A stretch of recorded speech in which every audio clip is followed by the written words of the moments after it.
गोपिका जीवनस्मरणं गोविंद गोविंद सद्गुरु विठलदास महाराज की जय। ఇలా బాధపడుతూ ఉండే అర్జునుడిని కౌగిలించుకొని నాయనా అని ఆశ్వాసిస్తూ ఏమి జరిగింది అని అడిగేటప్పుడు అర్జునుడు ఇలా ధర్మపుత్రుడి దగ్గర మాట్లాడేదానికి ప్రారంభించారంట. ఏమిటంటే వంచితోహం మహారాజ హరిణా బంధురూపిణా, ఇలా ఏమారిపోయానే ఈ కృష్ణుడు ఆత్మబంధువుని తెలుసుకోకుండా ఏమారిపోయానే, ఇలా శరీర బంధువు అనుకొని తన మామ కొడుకు అనుకొని ఇలా ఏమారిపోయానే అంటూ ఇలా దిగులు పడుతూ అన్నని కౌగిలించుకున్నాడంట.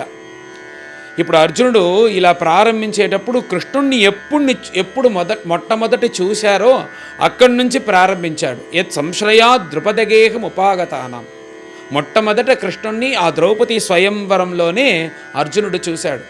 అప్పుడు ఆ స్వయంవరాన్ని గెలిచి అందరి ముందు ఆ ద్రౌపదిని తీసుకొని వచ్చానే, అది నా సామర్థ్యం అనుకున్నాను. కానీ నా ప్రభు ఆ రాజుల్లో రాజుగా కూర్చొని నన్ను చూశాడు, దానివల్లనే ఈ ప్రభావం అని తెలుసుకోలేకపోయాను. అంతేకాకుండా స్వర్గలోకం వెళ్ళి ఇంద్రుణ్ణి గెలిచి పారిజాతాన్ని తీసుకొచ్చి తర్వాత కాండవ ప్రస్థాన్ని వేసి అక్కడ ఇంద్రప్రస్థం అనే రాజ్యాన్ని స్థాపించింది నా యొక్క సామర్థ్యం అనుకున్నానే, అది కూడా భగవంతుని యొక్క ప్రభావంని తెలుసుకోలేకపోయాను.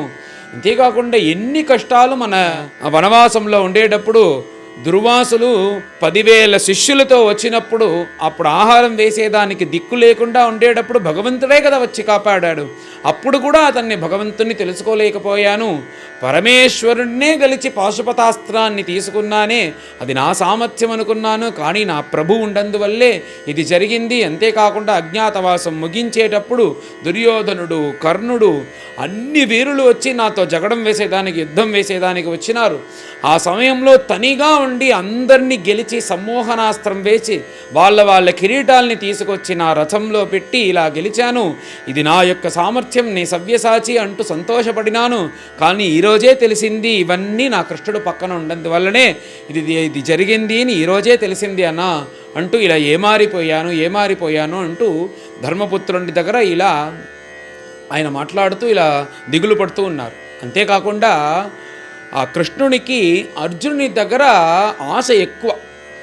ఎప్పుడు అర్జున్ని పిలిచినా కానీ ఒక్క పేరుతో పిలవడంట కృష్ణుడు. హే పార్థ, హే అర్జున, హే సఖే, హే కృనందన అంటూ ఒక్కసారి పిలిచిన పేరుతో పిలవడంట. ఒక్కొక్క పేరు మార్చి పిలుస్తారంట. ఒక్కరిపైన మన ఆశ ఉంటే ఒకే పేరుతో పిలవం కదా, ఆ ఆశని భగవంతుడు ఇలా చూపిస్తారంట. ఇలాంటి సమయంలో అర్జునుడు తన కాళ్ళు నొప్పిగా ఉండేటప్పుడు కృష్ణుడి దగ్గర తన కాళ్ళను చాపి నా కాళ్ళు మొక్కు అంటే భగవంతుడు మొక్కుతూ ఉంటాడంట అర్జునుడి యొక్క కాళ్ళని. ఇది అక్కడి నుంచి నారదస్వామి చూసి, అతను ఎవరు నీకు తెలుసా, వేదం వెతుకుతుంది నాయన ఆయన యొక్క చరణారవిందాన్ని, నువ్వు నీ కాళ్ళని ఇచ్చి మొక్కమంటున్నావే, ఇది తప్పు అంటే భగవంతుడు అని అప్పుడు అర్జునుడికి తెలుస్తుందంట. వెంటనే భగవంతుడు అర్జునుడి దగ్గరికి వెళ్ళి ఇలా మాయమాటలు చెప్పిన వెంటనే మళ్ళీ అతన్ని శరీర బంధులాగానే చూసి ఇలా ఏమారిపోయాను, ఇలా ఒక్కొక్కసారి అన్ని విషయాల్లోనూ ఏమారిపోయి ఇప్పుడు అలాంటి ప్రభువు, ఆ ప్రభువు ఉన్నందువల్లే ఇంత ప్రభావం నాకు, అలాంటి ప్రభు మనల్ని వదిలేసి వైకుంఠం వెళ్ళిపోయాడు, అవతార కార్యం అయ్యింది అని చెప్పిన వెంటనే ధర్మపుత్రులకు కూడా చాలా బాధ వేసింది. ఆయన కూడా భయంతో వణుకుతున్నాడు. ఈ సమయంలో అక్కడ ఏమి జరిగింది అంటే ఆ యాదవులందరూ ఒక సురాపానం తాగి ఒకరొక్కరు కొట్లాడుకొని వాళ్ళందరూ చనిపోయారు అక్కడ.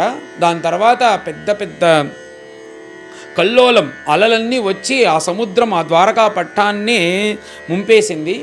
ఇలా అక్కడ ఉండేటప్పుడు ఎలాగో నేను బయలుదేరి మిమ్మల్ని చూడాలని వచ్చేటప్పుడు అక్కడ ఉండే చిన్న బిడ్డలందరూ అక్కడ నా గాంధీవాన్ని తీసుకొని నన్ను పోని చెప్పినారు. వాళ్ళ దగ్గర దాన్ని తీసుకునేదానికి కూడా నాకు శక్తి లేదు. అప్పుడే నాకు తెలిసింది ఈ ప్రభావం అంతా నా ప్రభువు వల్లే, అలాంటి ప్రభువు నన్ను వదిలి వెళ్ళిపోయాడు అంటూ ఇలా ఏడుస్తూ కూర్చొని ఉండేటప్పుడు వెంటనే ధర్మపుత్రులు పైన కలియుగం వచ్చేసింది. ఈ కలియుగంలో పరిపాలనం చేసేదానికి వీలు కాదు, మనం దీంట్లో చేసేదానికి మనకు సరిగ్గా ఉండదు. అందుకోసం మనం ఇక్కడి నుంచి బయలుదేరిపోయి మనం కూడా మహాప్రస్థానానికి బయలుదేరుతాం అంటూ ద్రౌపదితో పాటు అందరూ భగవంతుని యొక్క చరణారవిందాన్ని ధ్యానిస్తూ హిమాలయంకి వచ్చి అక్కడి నుంచి స్వర్గముకు వచ్చి తర్వాత భగవంతుని చేరుకున్నారు అనేదే ఈ 15వ అధ్యాయం యొక్క కథ. పైన అందరూ కలిసి ఈ 15వ అధ్యాయం పారాయణం చేస్తాం. అత 15ోऽధ్యాయః. సూతోవాచ ఏవం కృష్ణసఖః కృష్ణః భ్రాత్రా రాజ్ఞా ఆవికల్పితః నానాశంకాస్పదం రూపం కృష్ణవిశ్లేషకర్షితః శోకేన శుష్యద్వదనః హృత్సరోజో హతప్రభః విభుం తమేవానుధ్యాయన్ నాశక్నోత్ ప్రతిభాషితుం కృచ్ఛ్రేణ సంస్తభ్య శుచః పాణినా ఆమృజ్య నేత్రయోః పరోక్షేణ సమున్నద్ధ ప్రణయోత్కంఠ్యకాతరః సఖ్యం మైత్రీం సౌహృదం చ సారథ్యాదిషు సంస్మరన్ నృపం అగ్రజమిత్యాహ బాష్పగద్గదయా గిరా. అర్జునోవాచ వంచితోహం మహారాజా హరిణా బంధురూపిణా येन मे अपहृतं तेजः देवविस्मापनं महत् यस्य क्षणवियोगेन लोको ह्यप्रियदर्शनः उक्थेन रहितो ह्येषः मृतकः प्रोच्यते यथा यत्संश्रयात् द्रुपदगेहमुपागतानां राज्ञां स्वयंवरमुखे स्मरदुर्मदानां तेजोहृदं खलु मया विहतश्च मत्स्यः सज्जीकृतेन धनुषादिगता च कृष्णा यत्सन्निधावहमुखाण्डवमग्नयेदाम् इन्द्रं च सामरगणं सहसा विजित्य लब्धा सभा मयकृताद्भुतशिल्पमाया दिग्भ्यो अहरन् नृपतयो बलिमध्वरेते यत्तेजसा नृपशिरोऽङ्घ्रिमहन् मखार्थे आर्योऽनुजस्तव गजायुतसत्त्ववीर्यः तेनाहृताः प्रमथनाथ मखाय भूपाः यन्मोचितास्तदनयन् बलिमध्वरेते पत्न्यास्तवाधिमखक्लृप्तमहाभिषेक श्लाघिष्टचारुकबरं कितवैः सभायां स्पृष्टं विकीर्य पदयोः पतिताश्रुमुख्याः यस्तत्स्त्रियो अकृत हतेश विमुक्तकेशाः यो नो जुगोपवनमेत्य दुरन्तकृच्छ्रात् दुर्वाससो हरिरचितात् अयुताग्रभुग्यः शाकान्नशिष्टम् उपयुज्य यतस्त्रिलोकिम् तृप्ताममंस्तसलिले विनिमग्नसङ्घः यत्तेजसाथ भगवान् युधिशूलपाणिः विस्मापितः स गिरिजो अस्त्रमदात् निजं मे अन्येऽपि चाहम् अमुनैव कळेवरेण प्राप्तो महेन्द्रभवने महदासनार्थम्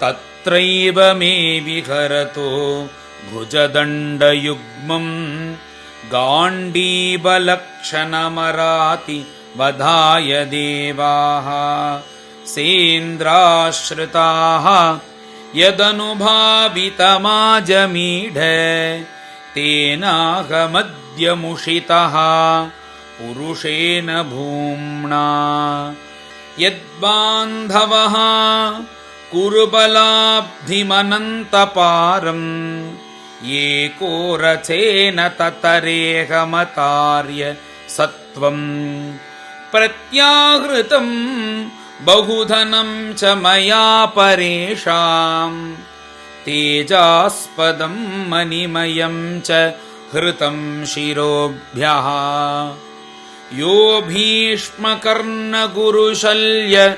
चमूष्वदभ्रराजन्यवर्य रथमण्डलमण्डितासु अग्रे चरो मम विभो रथयूथपानाम्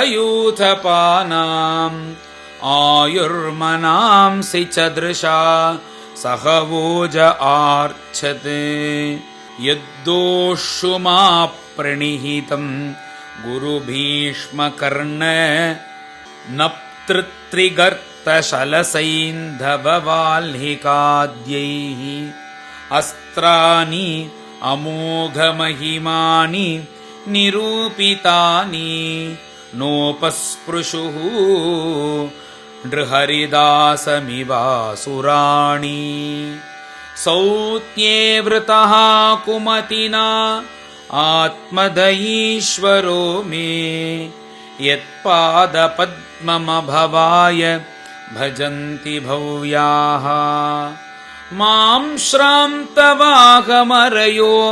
रथिनो भुविष्ठम् न प्राहरन् यदनुभावनिरस्तचित्ताः नर्माणि उदाररुचिरस्मितशोभितानि हे पार्थ हे अर्जुन सखे कुरु नन्दना इति सञ्जल्पितानि नरदेव हृदि स्पृशानि स्मर्तुर्लुठन्ति हृदयम् मम माधवस्य शय्यासनाटनविकत्थन भोजनादिषु ऐक्याद्वयस्य ऋतवानिति विप्रलब्धः सख्युः सखेव पितृवत् तनयस्य सर्वं सेहे महान्महितया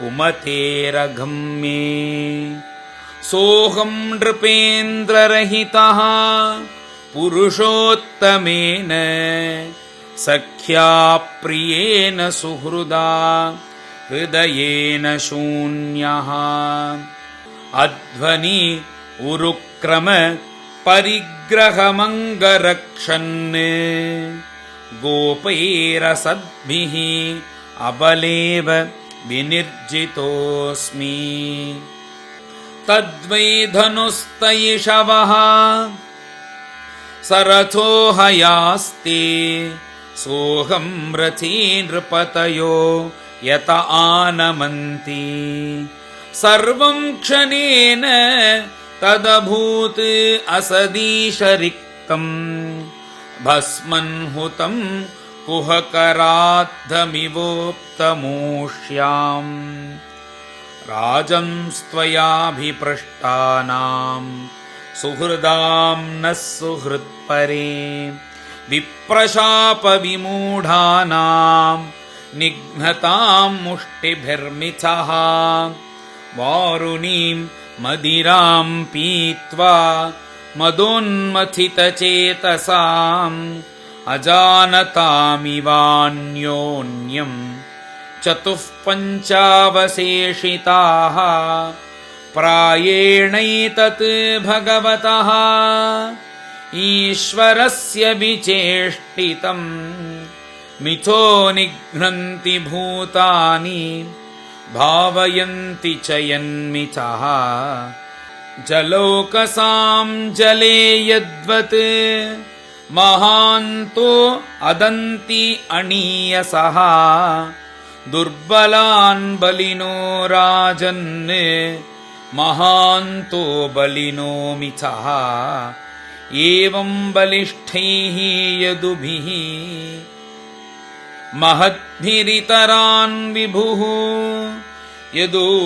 यदुभिरन्योन्यम् भूभारान् सञ्जहारः देशकालार्थयुक्तानि हृत्तापोपशमानि च हरन्ति स्मरतश्चित्तम् गोविन्दाभिहितानि मे। सूत उवाच एवं चिन्तयतो जिष्णोः कृष्णपादसरोरुहम् सौहार्देनातिगाढेन शान्ता आसीत् विमला मतिः वासुदेवाङ्घ्रि अनुध्यान परिब्रह्मितरंहसा भक्त्या निर्मथिता शेष कषायधिषणोऽर्जुनः गीतं भगवता ज्ञानं यत्तत्सङ्ग्राममूर्धनि कालकर्मतमोरुद्धं पुनरध्यगमद्विभुः विशोको ब्रह्मसम्पत्त्या सञ्छिन्नद्वैतसंशयः लीनप्रकृतिनैर्गुण्यात् अलिङ्गत्वात् असम्भवः निशम्य भगवन्मार्गं संस्थां यदुकुलस्य च स्वः पथाय मतिं चक्रे निभृतात्मा युधिष्ठिरः प्रथापि अनुश्रुत्य धनञ्जयोदितं नाशं यदूनां भगवद्गतिं च ताम् एकान्तभक्त्या भगवत्यधोक्षजे निवेशितात्मोपरराम संसृतेः ययाहरद्भुवो भारं तां तनुं विजहावजः कण्टकं कण्टकेनेव द्वयं चापीशितुः समम् यथा मत्स्यादिरूपाणि दत्ते जह्याद्यथा नटः भूभारः क्षपितो येन जहूतच्च कलेवरम् यदा मुकुन्दो भगवानिमां महीम् जहौस्वतन्वाश्रवणीय सत्कथः तदा हरेवाप्रतिबुद्धचेतसाम् अधर्महेतुः कलिरन्ववर्तत युधिष्ठिरस्तत्परिसर्पणं बुधः पुरे च राष्ट्रे च गृहे तथात्मनि विभाव्य लोभानृतजिह्महिंसनादि अधर्मचक्रं गमनाय पर्यधात् स्वराट्पौत्रं विनयिनम् आत्मनः सुसमं गुणैः तोयनीव्याः पतिं भूमेः अभ्यषिञ्चते गजाह्वये मथुरायां तथा वज्रं शूरसेनपतिं ततः प्राजापत्यां निरूप्येष्टिम् अग्नीन् अपि बदीश्वरः विसृज्य तत्र तत्सर्वं दुकूलवलयादिकं निर्ममो निरहङ्कारः सञ्छिन्नाशेषबन्धनः वाचं जुहाव मनसि तत्प्राणयितरी च तं मृत्यावपानं सोत्सर्गं तं पञ्चत्वे ह्यजोहवीत् त्रित्वे हुत्वाथ पञ्चत्वं तच्चैकत्वे अजुहोन्मुनिः सर्वमात्मान्यजुहमीत् ब्रह्मण्यात्मानमव्यये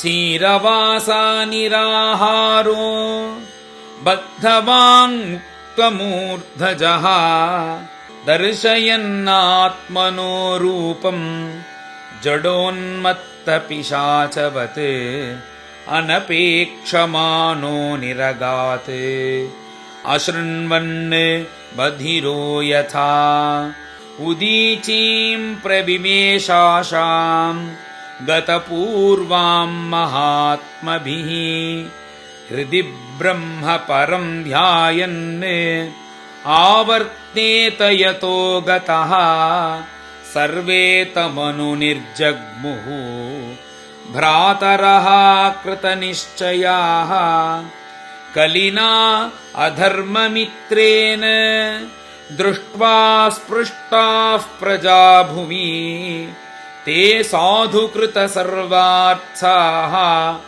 ज्ञात्वा आत्यन्तिकमात्मनः मनसा धारयामासुः वैकुण्ठचरणाम्बुजं तद्ध्यानोद्रिक्तया भक्त्या विशुद्धधिषणाः परे तस्मिन्नारायणपदे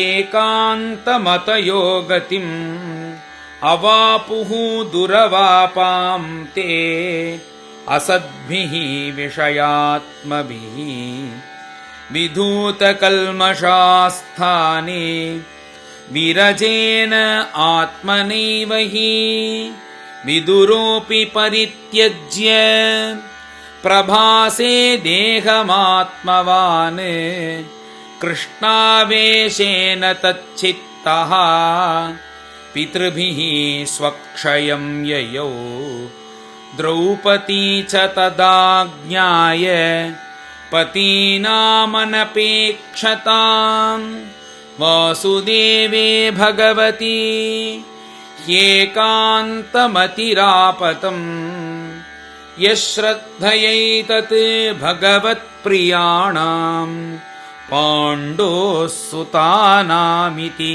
सम्प्रयाणम् शृणोत्यलं स्वस्त्ययनं पवित्रं लब्ध्वा हरौ भक्तिमुपैति सिद्धिम्। श्रीहरये नमः। इति श्रीमद्भागवते महापुराणे प्रथमस्कन्धे पाण्डवस्वर्गारोहणं नाम पञ्चदशोऽध्यायः। गोपिका जीवनस्मरणं गोविन्द गोविन्द। सद्गुरु विठलदास महाराज की जय।